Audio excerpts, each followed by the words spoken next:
ಶುಂಠಿಯಿಂದ ಇಷ್ಟೆಲ್ಲ ಪ್ರಯೋಜನ ಇದೆ ಅಂದರೆ ನೀವು ನಂಬ್ತೀರಾ? ಶುಂಠಿ ಒಂದು ರೀತಿಯಲ್ಲಿ ದಿವ್ಯ ಔಷಧ ಅಂದರೆ ಸುಳ್ಳಾಗೋದಿಲ್ಲ.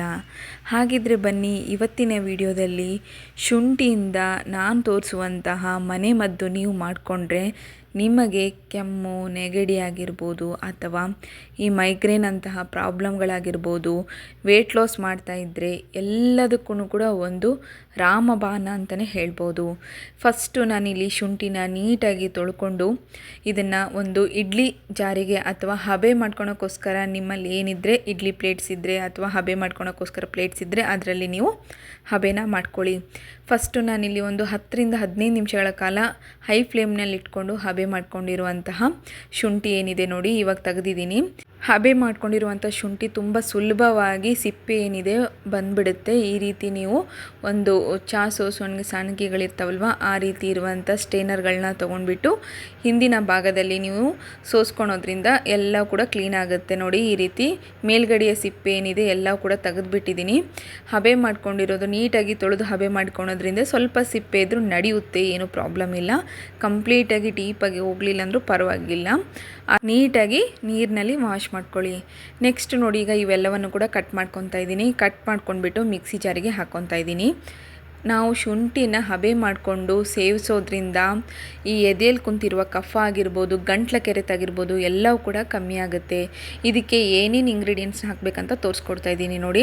ಫಸ್ಟ್ ಬಂದುಬಿಟ್ಟು ಸೋಂಪು ಕಾಳನ್ನ ಹಾಕ್ಕೊಂಡಿದ್ದೀನಿ, ಹಾಗೆ ಕರಿಮೆಣಸು, ಹಾಗೆ ಒಂದು 2 ಲವಂಗ, ಹಾಗೆ ದಾಲ್ಚಿನ್ನಿನ ತೊಗೊಂಡಿದ್ದೀನಿ.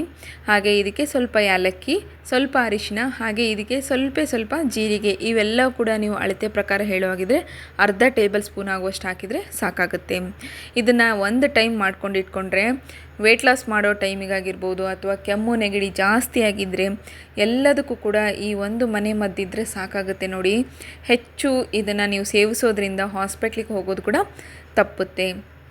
ಫಸ್ಟು ನಾನಿಲ್ಲಿ ಎಣ್ಣೆನ ತೊಗೊಂಡಿದ್ದೀನಿ. ನೀವು ಬೇಕಾದ್ರೆ ಎಣ್ಣೆ ಬದಲು ತುಪ್ಪನ ತೊಗೋಬೋದು. ಹೆಲ್ತಿಯಾಗಿ ಬೇಕನ್ನೋ ಹಾಗಿದ್ರೆ ನೀವು ಎಣ್ಣೆ ಬದಲು ತುಪ್ಪನ ತೊಗೊಳ್ಳಿ. ತುಪ್ಪ ಚೆನ್ನಾಗಿ ಕಾಯುವವರೆಗೂ ಅಥವಾ ಎಣ್ಣೆ ಚೆನ್ನಾಗಿ ಕಾಯುವವರೆಗೂ ಬಿಟ್ಬಿಟ್ಟು ನಾವೇನು ಮಿಕ್ಸಿ ಜಾರಿಗೆ ಹಾಕ್ಕೊಂಡು ರೆಡಿ ಮಾಡ್ಕೊಂಡಿದ್ವಲ್ವ ಅದನ್ನು ಇದರಲ್ಲಿ ಹಾಕಿಬಿಟ್ಟು ಚೆನ್ನಾಗಿ ಕಲಿಸ್ಕೋಬೇಕು. ಎಣ್ಣೆಯಲ್ಲಿ ಇದು ಚೆನ್ನಾಗಿ ಹೀರ್ಕೊಳೋವರೆಗೂ ಇದನ್ನು ನಾವು ಕಲಿಸ್ಕೋಬೇಕಾಗತ್ತೆ.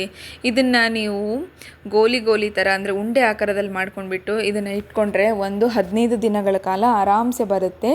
ಇದನ್ನು ಯಾವ ರೀತಿ ತೊಗೋಬೇಕು ಅನ್ನೋದು ಕೂಡ ನಾನು ನಿಮಗೆ ಇವಾಗ ಈ ವಿಡಿಯೋದಲ್ಲಿ ಹೇಳ್ತೀನಿ ನೋಡಿ. ಇದನ್ನು ನಾವು ರೆಡಿ ಮಾಡ್ಕೊಂಡ್ಮೇಲೆ ತಿಂಗಳಾದರೂ ಕೆಡೋದಿಲ್ಲ.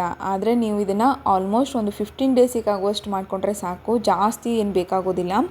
ಒಂದು ಸತಿ ಇದನ್ನು ಮಾಡಿ ಕುಡಿಯೋದ್ರಿಂದ ನಿಮ್ಮಲ್ಲಿ ಹೊಟ್ಟೆ ಮತ್ತು ಜೀರ್ಣಾಂಗ ಕ್ರಿಯೆ ಆಗೋದಿಲ್ಲ, ಹೊಟ್ಟೆ ಉಬ್ಬುತ್ತಾ ಇರುತ್ತೆ, ಡೈಜೆಷನ್ ಪ್ರಾಪರ್ ಆಗ್ತಾ ಇಲ್ಲ, ಡೈಜೆಷನ್ನೇ ಕ್ಲಿಯರ್ ಆಗೋದಿಲ್ಲ, ಡರ್ಕಿ ಕರೆಕ್ಟಾಗಿ ಬರ್ತಾ ಇಲ್ಲ ಅನ್ನೋರು, ಅಥವಾ ಈ ಮೈಗ್ರೇನ್ ಪ್ರಾಬ್ಲಮ್ ಇದ್ದವರು, ಈ ಗಂಟ್ಲ ಕೆರೆತ, ಕೆಮ್ಮು ಆಗಿರೋರು, ಈ ಎಲ್ಲದಕ್ಕೂ ಕೂಡ ಇದು ಮನೆಮದ್ದು ಅಂತ ಹೇಳಿದರೆ ಸುಳ್ಳಾಗೋದಿಲ್ಲ. ಈಸಿಯಾಗಿ ಮಾಡ್ಕೋಬೋದು. ಇದರಿಂದ ಏನೇನೆಲ್ಲ ಲಾಭ ಇದೆ ಅಂತೆಲ್ಲ ಹೇಳಿದೆ. ಹಾಗೆ ನೆಗೆಟಿವ್ ಏನಪ್ಪ ಅಂತಂದರೆ ಈ ಹೀಟ್ ತುಂಬ ಇದ್ದವರು, ಬಾಡಿ ತುಂಬ ಹೀಟ್ ಇದ್ದವರು ಅಥವಾ ಪೈಲ್ಸ್ ಸ್ವಲ್ಪ ಪ್ರಾಬ್ಲಮ್ ಇದ್ದವ್ರಿಗೆ ನೀವು ಇದನ್ನು ಸೇವಿಸಲಾರದೇ ಇದ್ದರೆ ಚೆನ್ನಾಗಿರುತ್ತೆ. ಇದನ್ನು ನೀವು ಏನಿದೆ ದಿನನಿತ್ಯ ತೊಗೊಳೋದೇನು ಬೇಕಾಗೋದಿಲ್ಲ. ಹೆಚ್ಚಾಗಿ ವಾರದಲ್ಲಿ 1 ಟೈಮ್ ಇದನ್ನು ತೊಗೊಂಡ್ರೆ ಸಾಕು.